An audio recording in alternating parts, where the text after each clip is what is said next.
All right, everyone. I'm just going to go ahead and cut straight to the chase with this one.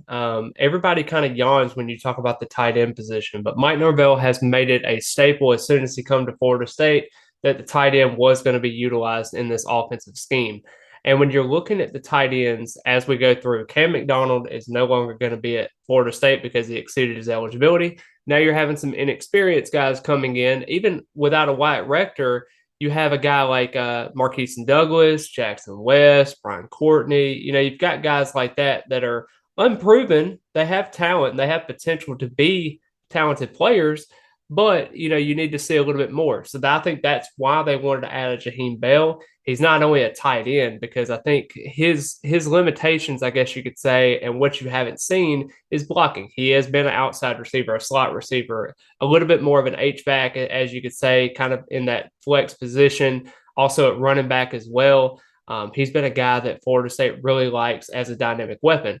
I've seen a lot of people on my Instagram account and also on my Twitter account as well. If you haven't followed those accounts, be sure to do so. But it just seems like a lot of people are asking me, will we take Jaheem Bell plus a Kyle Morlock in this offense and in this class? I think the answer to that is definitely yes. Kyle Morlock is a guy that they offered as soon as he came into the transfer portal around November 22nd. He unofficially visited during the Florida State game. He really liked that visit, and then he came in this past weekend for an official visit. I think that's very good for Florida State going forward there. He does have interest in Tennessee, but Tennessee actually got a tight end transfer from UC Davis. Everybody worries about, why are we worried about Kyle Morlock, where, he's from Charlotte or Shorter University. He's a Division II school out of Rome, Georgia.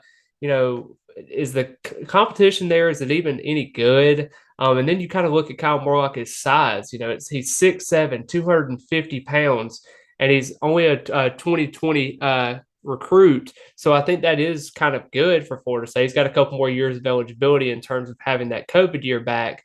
And when you look at his stats as you go through, I mean, he's got 30 receptions for 446 yards and 6 touchdowns last season. You go back into 2021, he had 21 receptions for 362 yards and 5 touchdowns. So when you're looking at that probability that you have there, the tight end position needs to have that experience.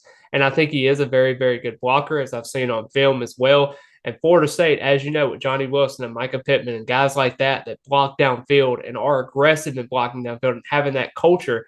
I even talked about before with Jaheem Bell. I think they're going to put him in uncomfortable situations at some points and make his strength part of his weakness that he has and making that a strength. So I think that's really important to understand is I think Kyle Morlock, is going to be that situation where you're going to have for Florida State to have that advantage. But just overall, I think adding those two skill sets together could be really important.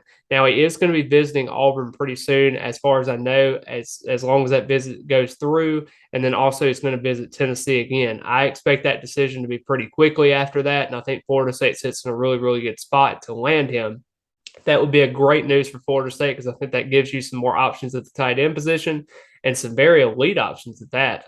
If not elite, you got an above average option and you've got guys with proven production. I think that's very important to Florida State staff as you go forward there. And I think that's something you can build on for the future, especially at elite tight ends coming forward in the 24 class, 25 class, stuff like that. I think that sends a message to whatever you want to send in terms of your tight end production. But be sure to like the video, comment your thoughts, and subscribe to the channel. It is completely free. But I hope each and every one of you have a great rest of the day. And as always, go Noles.